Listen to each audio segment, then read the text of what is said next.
Hi, everybody. Welcome to the third annual Herbal Talk series here in Northampton at these gardens that Local Harmony, Owen and myself created and installed a few years back. And we're glad you can make it out today. Today's talk is going to be more of an introduction, letting you know what's coming, what these gardens are all about, and how Local Harmony came about, and what we're doing now, and what we hope to be doing in the near future. And then I'll speak about the upcoming speakers that will be here. We're quite excited about this year's lineup. We have some really amazing speakers that I'm hoping I will be present at every one, because they're sure to be super interesting. And then I'm also going to talk about this garden a little bit, because it's stunning. It's even blowing me away. It's only 3 years old, right? Yeah, this garden's 3 years old. So pretty impressive how much of an ecosystem it's become.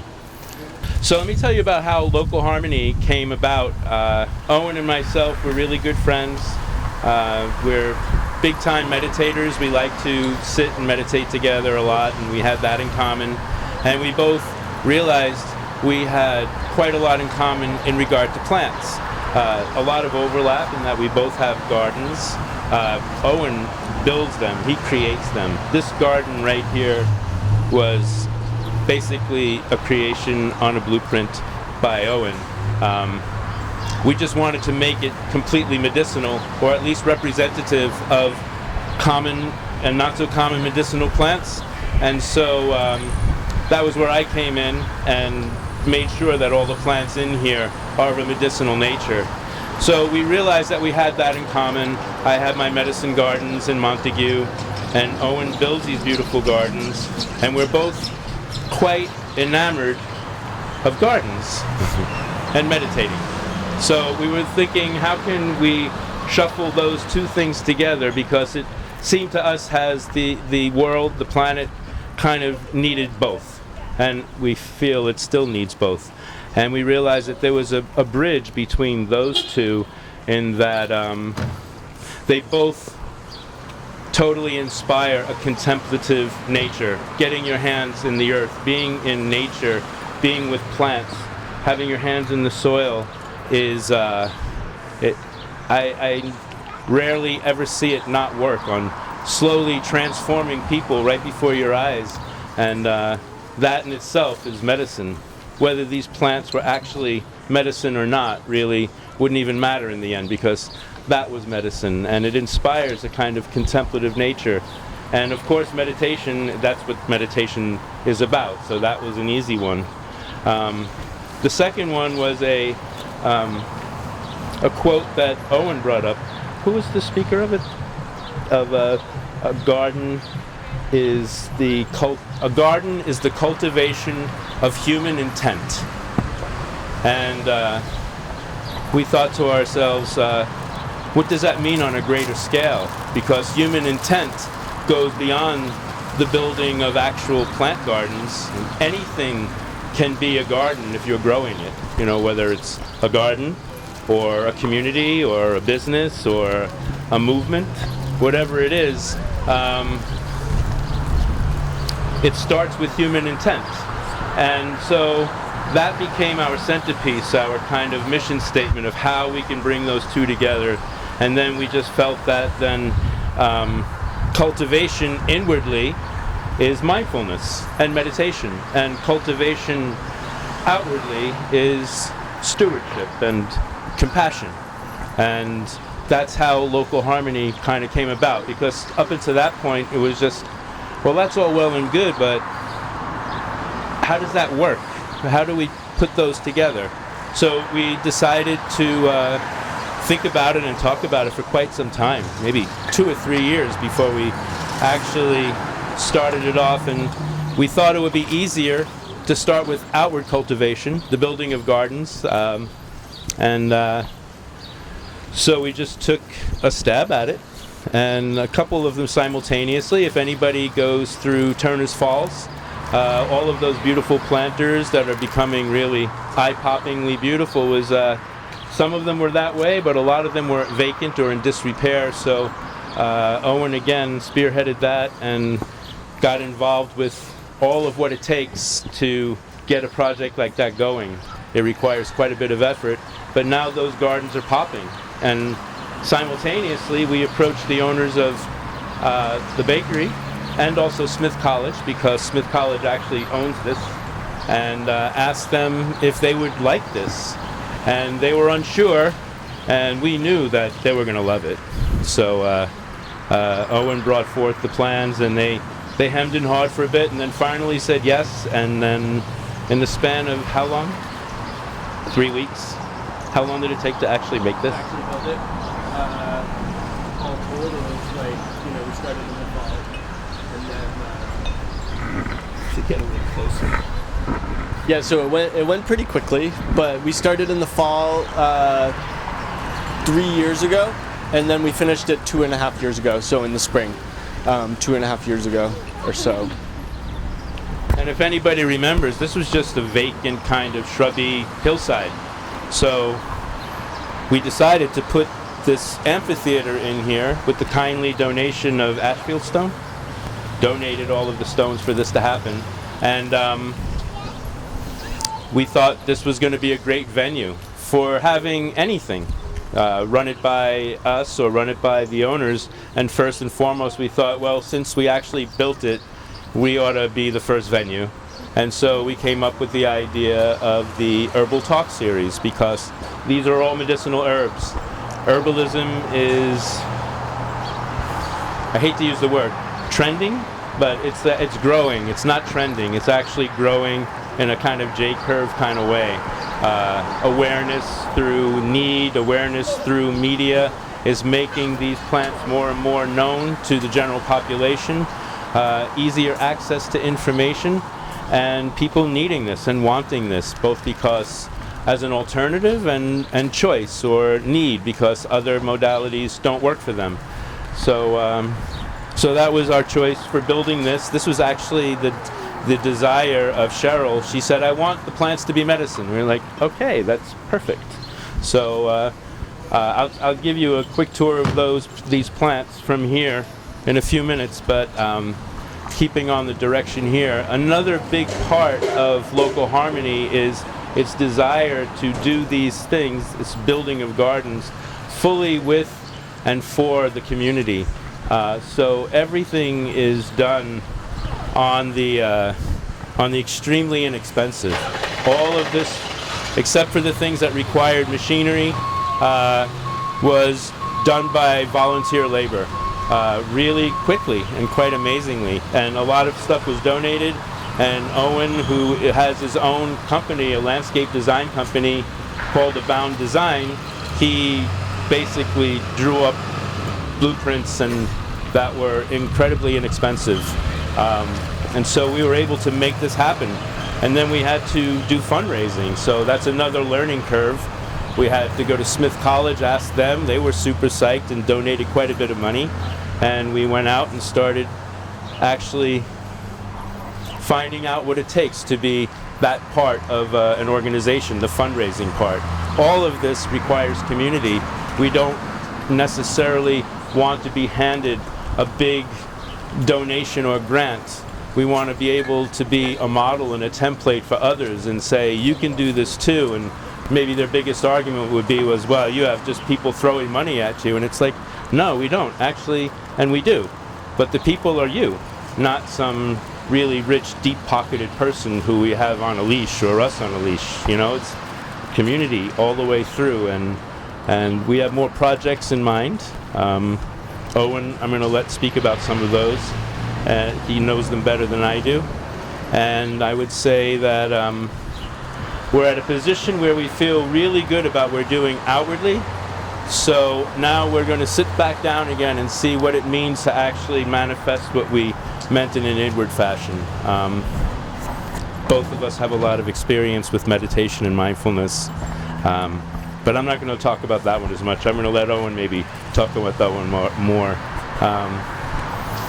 So that's Local Harmony, a nonprofit group, local, both of us local, both of us plant lovers. both of us garden lovers, and we're so happy that this ecosystem is here. It's more than we possibly could imagine. So I guess that's going to be a segue. I'd like to talk about the garden now. When we planted this garden, we really had no idea it was going to come this far, this quickly. And we've been told by others who frequent this garden on a regular basis that it quickly became an ecosystem unto itself. Like a little oasis here. It's not like Northampton is urban and is just like a desert of green. There's beautiful front yards everywhere, and I'm sure if I was a bee, I'd know where all the hotspot gardens are. But this place quickly attracted all kinds of pollinators, more than we possibly could have imagined. Chipmunks, there was a rabbit in here. I'm sure there's a rabbit in here now somewhere. It's turned into a jungle, more or less. Plants that we really didn't think were going to make it have totally defied my lack of expectations and are booming here. Like that plant in the corner right there, that's a spikenard, that tall bushy one, and I said, oh, and the chances of that making this in broad daylight are astronomically low, but you know, what the hey, put it there and see what happens. And it's like it's a kingdom unto itself over there. It really likes shade, so I figured it decided to grow really big and give itself its own shade, and it's thriving. And a lot of these plants are thriving beyond our greatest expectations. So I should tell you some of these right now. I wish they were more in flower, but in another week or two it's going to be absolutely psychedelically awe-inspiring. Although these guys right here are pretty Dr. Seussian. They're so bizarre. I love them. This is globe onion. So the onion and the garlic family are amazing medicine. I don't have to tell you that. So every single plant in here is either the official medicine or a really, really beautiful representative of that medicine. Sometimes instead of getting the wild variety, we got a cultivar. If you're up there, you might be noticing some really brilliantly red yarrow. So the best medicine always comes from the wild. But sometimes the wild, it's harder to get here. If you really want to have yarrow medicine, it's booming right now all over the place. Find yourself a white variety and enjoy it immensely. These here, for the most part, are the representatives, but every once in a while we picked one that was also extremely beautiful, in addition to it. So, what do we have here? Echinacea is going to be ready to bloom any minute now. It's echinaceas scattered all around here. Many of these plants have decided to migrate on their own, not quite liking exactly where we put them and moving somewhere else, and we're letting it happen. Every once in a while a few volunteers come in and we're saying, okay, you passed your medicine and you're beautiful, so we'll let you hang.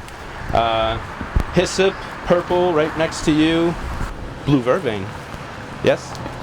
Better blue vervains. No, hard to find them. This is a beautiful plant. In another few weeks it's going to be putting up a purple spike, not quite a blue spike. Valuable nervous system, mind, medicine, female reproductive medicine par excellence. Solomon seal. It's the true Solomon seal. It might be a cultivar, meaning that it is designed to be also beautiful in your garden, but the root of that plant is, in my estimation, the most valuable joint repairing and joint strengthening medicine we have, maybe on the planet. It's true Solomon seal. Its root actually looks like bones, and they meet at joints and oftentimes change direction. So if you're familiar with the phrase doctrine of signatures, it's looking at a plant and seeing patterns within it that help you understand how it might be useful for human health. It doesn't mean that, oh, if it looks like the organ, then that's what it's for, although sometimes that's true. Like strawberries are really good heart medicine, and they look an awful lot like a heart. Anyway, little tangent. This right in front of it is epimedium, a beautiful ground cover. Its other name, though, is horny goatweed. So it's a very, very valuable medicine in Chinese medicine. Yes, it's an aphrodisiac. Yes, it's used extensively in Asian countries for ED, erectile dysfunction. But it also does side things, like it protects and regenerates your brain. It helps to rebuild bone. It helps to fill low vitality in anyone, not just men, so that you can feel it's considered an anti-aging plant in Chinese medicine. So, and it's beautiful, more so even in the leaf than in the flower. And it's a horticultural favorite for people who want their deeper shade area to have some beauty in it. Over there, some sentinels of mullein. You can see them, these tall ones. The native mullein just puts up one tall taper. These are Greek mulleins. They're growing all around here. It has the same medicine in it. Great pollinator attractors. A medicine chest. The flowers make great oil for ear aches. The leaf is one of the best lung tonics I know of on the planet. And the root is amazing medicine for building the prostate. So elderly men, take note. And also it is a nerve repair and an analgesic for nerve damage, especially in the face and in the chest. So this one plant is a medicine chest. That other tall one by the statue is gravel root or Joe Pye weed. This is where the plant actually is letting you know what it does by its name. Gravel as in urinary gravel. It's medicine that you would take if you had cloudy urine all the way up to kidney stones. All of these plants we chose look beautiful when they flower, and also they can grow around here. They do grow around here. We decided not to make it exclusively native or exclusively one thing or another. The only stipulation would be that this one was exclusively medicine. There might be other gardens with themes down the road where we decide just natives or really heavy on pollinator attractors. It depends on what we are approaching and how we're convening around it and what the desire of the people and the parties involved in it want. I could go on. We put in these trees. These are service berries. They put out edible fruit. We also wanted to create some shade in our garden so we could plant shade-loving things under them. So first we had to plant the trees. And there's golden seal underneath, or will be, right? Yeah. But in the meantime, these service berries, Owen came up to me and he said, can we actually make service berry work as a medicinal? And I said, yeah. Let's just pull out a Native American book and look at it. And sure enough, right down the line, every tradition that had this plant growing used it as a basic superfood to help strengthen, to help bring vitality back.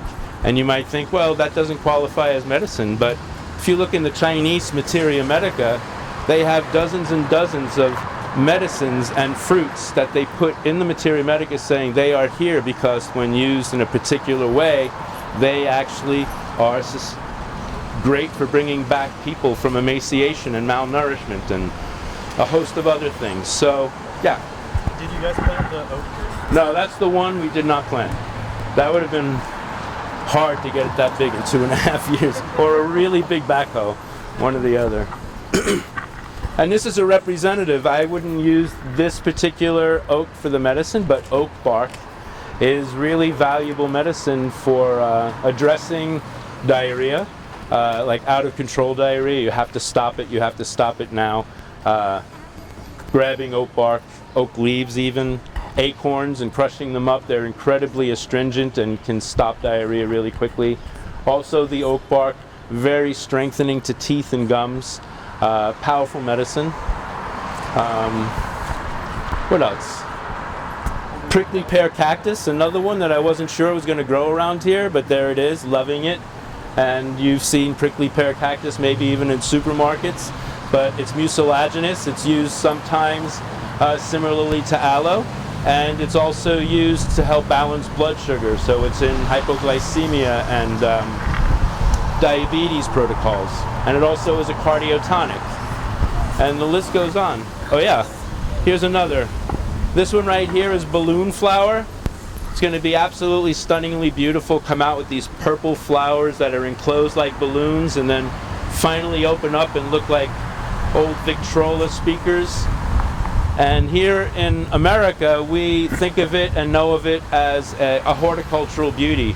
But this is also major medicine in China. The root is a preeminent lung tonic and also helps to clear congestion out of the lungs. I use it very often in combination with mullein. Plants don't care that they're from other countries. They'll work together.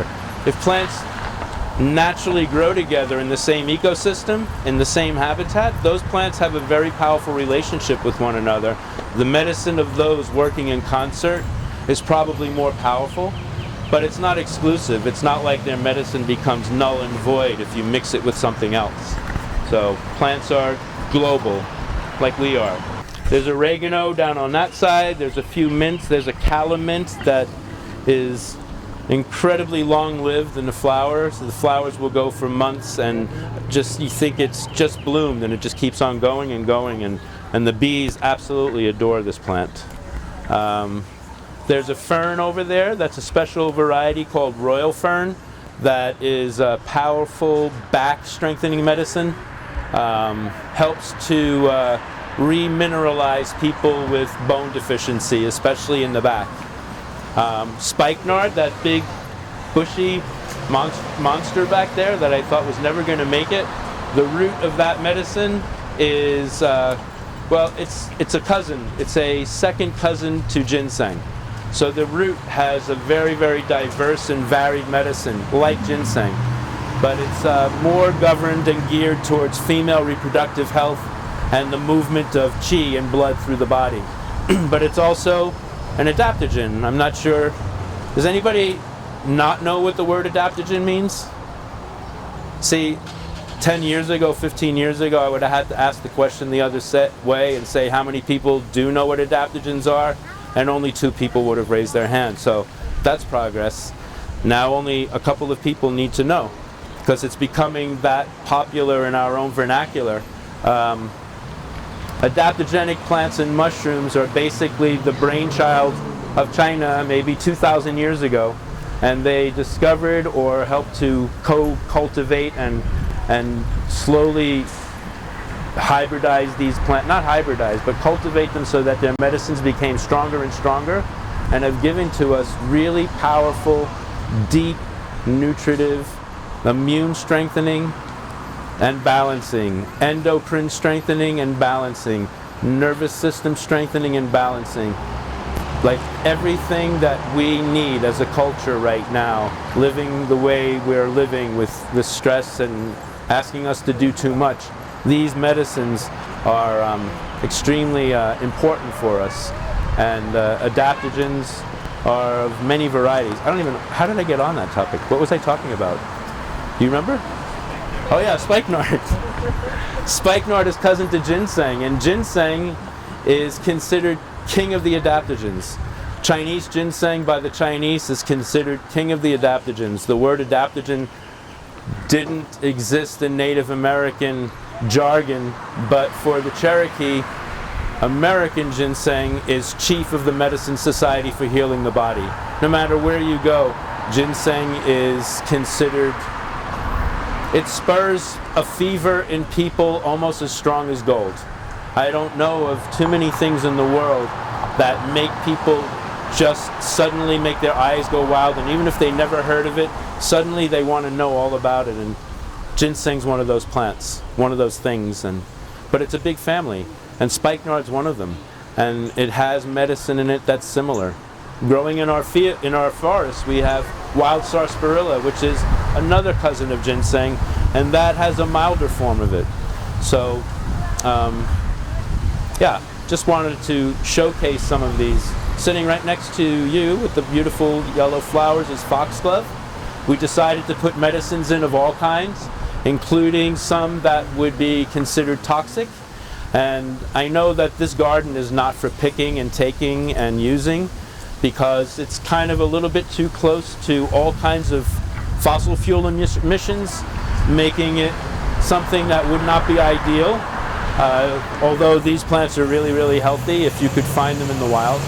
So as part of an educational experience, I wanted to get across that sometimes the medicine is in the dose.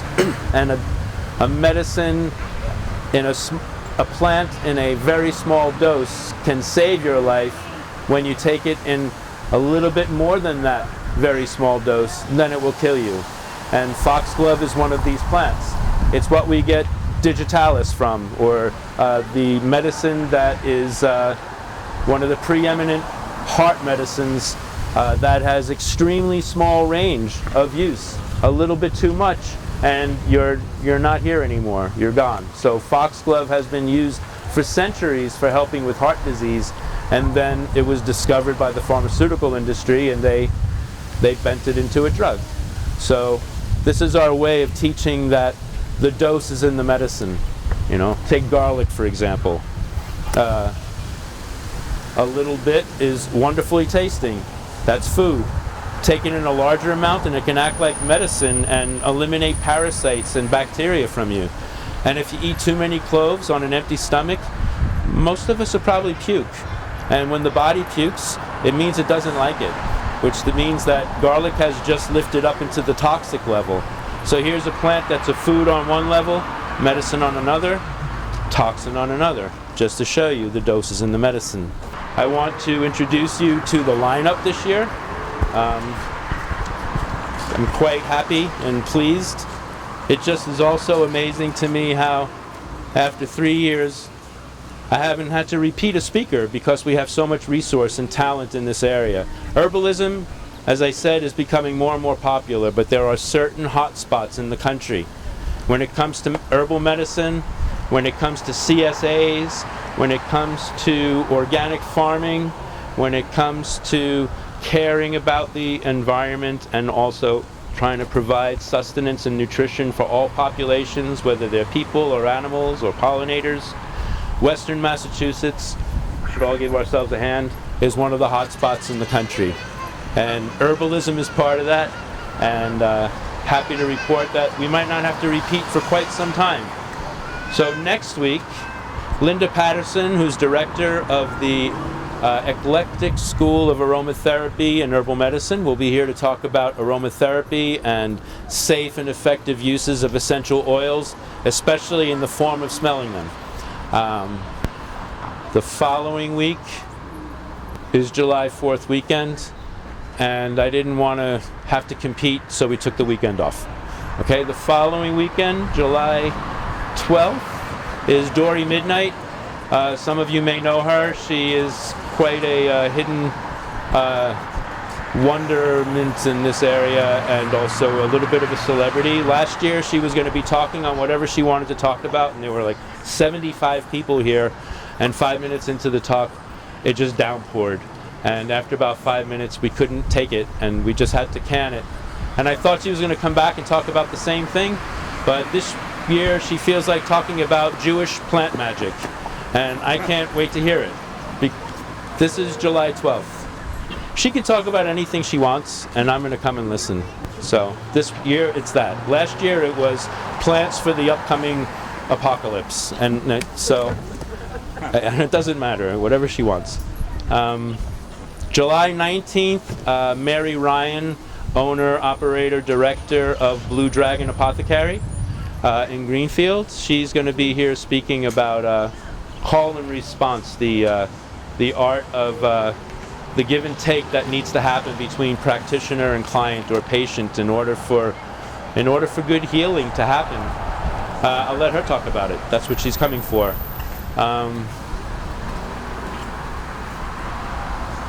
7 days after that, July 26th, Michael Lupario of Western Mass Hemp.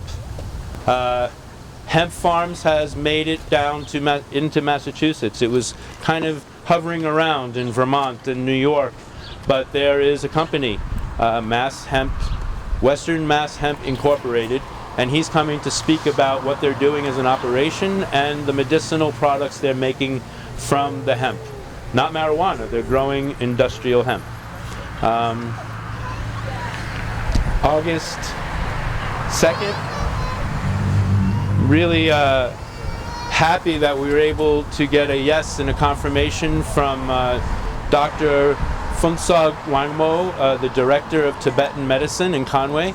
She is, I think she's a luminary, and she's right here, and she's going to come and talk about the 7 points of herbs in Tibetan medicine. Now I'm starting to forget the order a little bit. Brendan Burns, a mutual friend of ours, doesn't really have a company after him or anything, but he has been an individual, very plant-oriented, and a great self-experimenter, because the majority of his life he has suffered immensely from cluster migraine headaches, crippling, and he wasn't getting any help from the pharmaceutical world, and he was kind of brave, so he started to investigate the help that could be received from psychedelics, from plant psychedelics, mushroom psychedelics, and it's research that's now becoming more cutting edge, but he's been doing this on his own and speaking actually at conventions about it for years now, because he has years and years of self-experiment and research on it. So we thought, I think August 10th or 11th, whatever that Friday is. The week after that, I know it's not herbs, but mushrooms and herbs, they go together, like fruits and vegetables. I cannot remove mushrooms and other things, like mostly mushrooms, from my apothecary. You know, I was just on a podcast today being interviewed by the mushroom speaker we had last year, Alex Dorr, and he said, how long after herbalism, how long after you got involved in herbalism did you finally discover and get involved with mushrooms? And I said, maybe the other way around, I think, you know, less than zero. Mushrooms has been part of the deal right from and before the start. Amazing medicine. So this year we have Chris Haskell of Mycoterra Mushroom Farm in South Deerfield, once again talking about this amazing field that is just growing. If you think herbalism is growing, the world of mushroom medicine is wait, just hold on to your hats, it's going to be amazing. And then where are we? Oh, and then me, I'm last. I don't know what I'm talking about yet, but, and also just in case it rains a lot, it could be that I give up my seat to the person who lost their date and they get it. So that's the lineup. Really exciting. I'm hoping to be making every single one of those, because there's a lot for me to learn from them. So we have a few more minutes. I think there's another part that you might want to speak to a little bit more, because it's still a little foggy in my brain about the mindfulness part, and also even more so the next part of what we need for, yeah, okay. Maybe not the other part then. Okay. Thank you. It's kind of weird using a mic that doesn't actually amplify, but I'll get used to it. So we built this garden kind of as our first garden for local harmony, and simultaneously we started doing some work in Turner's Falls and some other projects, but this was the first one that really went in the ground. And Chris really did a good job explaining, you know, what was behind that, and really it is a community-driven approach. So, you know, there are about 350 hours of volunteer time that were donated to create this garden, which is pretty amazing. I mean, if you think about it, this entire space was grass, and people actually dug it out by hand, which is, you know, a little crazy, but people put in a lot of work to make this possible, and it was a bit of an experiment to see to what degree people would be interested in that sort of thing. And so there was a lot of interest, and we're running with that. And so we're doing other projects, and last fall we planted a trial meadow that's at the top of Crafts Avenue, right near City Hall. And if that's something that the city decides they like, then we might be able to plant that entire slope which right now is just grass. No one ever uses it. People actually mow it with golf shoes because it's so steep that you can slip and fall. So hopefully that turns into a meadow. And we're working on a project at the Hitchcock Center and their new campus, which is on Hampshire campus. And they have this beautiful new building that they put up there. And they're developing the landscape for children. There's thousands of kids that go through there for environmental education programs every year. And we're working with them to create gardens that are educational and beautiful and fun. And we've, like I said, done a lot of work in Turner's Falls over the course of 3 years. With the help of a lot of volunteers, we've been able to transform that downtown so that it's actually looking pretty damn good. And it was, a lot of those planters were more or less abandoned. As Chris said, some of them weren't, but a lot of them were. So the reason I'm kind of going back over some of these projects is because we can't do any of it without volunteer support. And we are working on a couple other projects that are sort of in the works. There's 2 in Northampton. And with all these projects, it's really like using the model of a garden where it's like plant the seed and see if it grows. And so we're doing that with the Forbes Library, and we're basically offering to design their landscape so it's not just useless grass, and so that it can be used for pollinators. It's something that could be a lot more beautiful. It can be educational. There's a lot of different aspects where, you know, land is a resource, and in our culture people tend to just overlook it, and it's a second thought, and they'll just mow it or whatever. So that's something that, as a project where we're like putting that out there, and we'll see where it goes. And we're also doing that with the Senior Center in Northampton, which is on Conn Street. So the whole point kind of where this is going in general, not just the story, but the whole focus of what Local Harmony is doing, is to see how far we can go in terms of creating or sort of channeling enthusiasm towards people just taking care of the landscape around them. And in our culture, people are completely hung up on things like ownership and money and all these factors that pretty much determine how most of us spend our time. Nobody made any money doing this, and it's something that has more value than, you know, most things in this world, in that it's providing food for pollinators, it's drawing in people to learn about these plants, and creating all this interest in herbal medicine. So it really has an incredible amount of value, and that value exceeds sort of the standard columns that you can add up and subtract that we generally sort of base everything on in our culture. So I guess a simpler way of saying it is, with the landscape around us, it's like we broke it, but most of us don't know that we can fix it. And so a garden like this, and what Local Harmony is doing, is really trying to show people that if you work with nature and if you work with plants, then there's this incredible abundance that's available. And so I think a lot of people who have become interested in permaculture are driven by that concept, because the idea is, for a lot of people, well, we can grow food for everyone. And it's a pretty simple idea, and it's really something that could happen if there was will and interest. So the only way it sort of gets going is by people doing it. And so we've done kind of what we can in the area to get some of these gardens going, but also in order for this to actually kind of proliferate, there has to be other people who are involved in spearheading it. And the 2 projects that I mentioned at the Forbes Library and the Senior Center are being led by 2 other designers.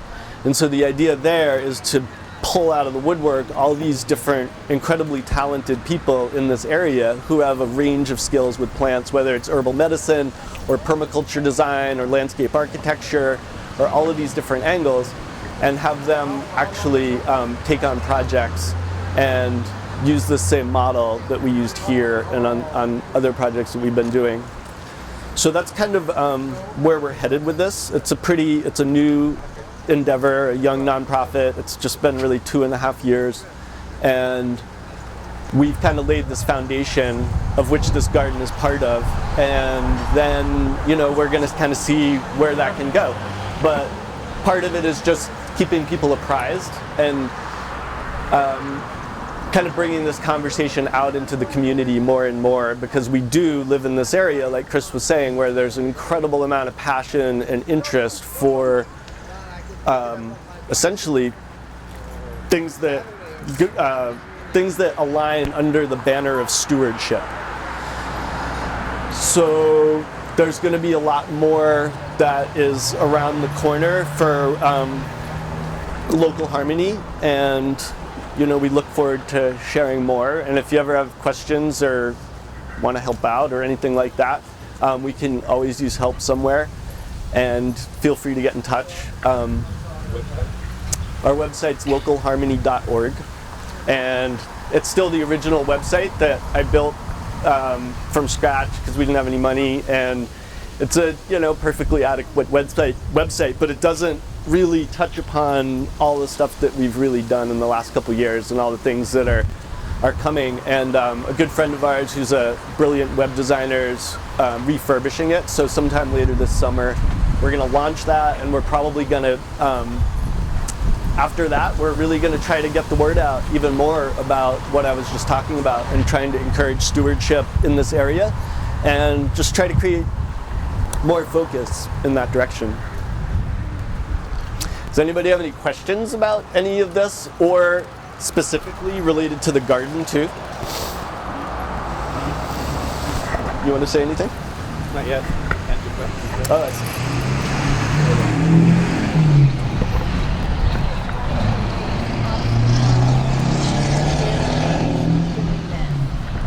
This garden specifically? So the question is like, what's the hardest part of sort of convincing people to become stewards or to become involved? I think in general people are resistant to change of any sort. So even a project like this, it's hard for people to envision what's actually being offered. So presentation and really letting people know what's being offered is really, really important. I think a lot of it requires persistence, and people are just really distracted. I think that's probably one of the biggest challenges. I think also people are not used to something like this being offered for free. So it's sort of like, it sounds like a gimmick in a way, so there can be skepticism. People often assume there's an ulterior motive, and there is an ulterior motive, but it's the one I was just explaining. It's not the typical ones that people are concerned about. So those things are all pretty standard, and that comes up a lot.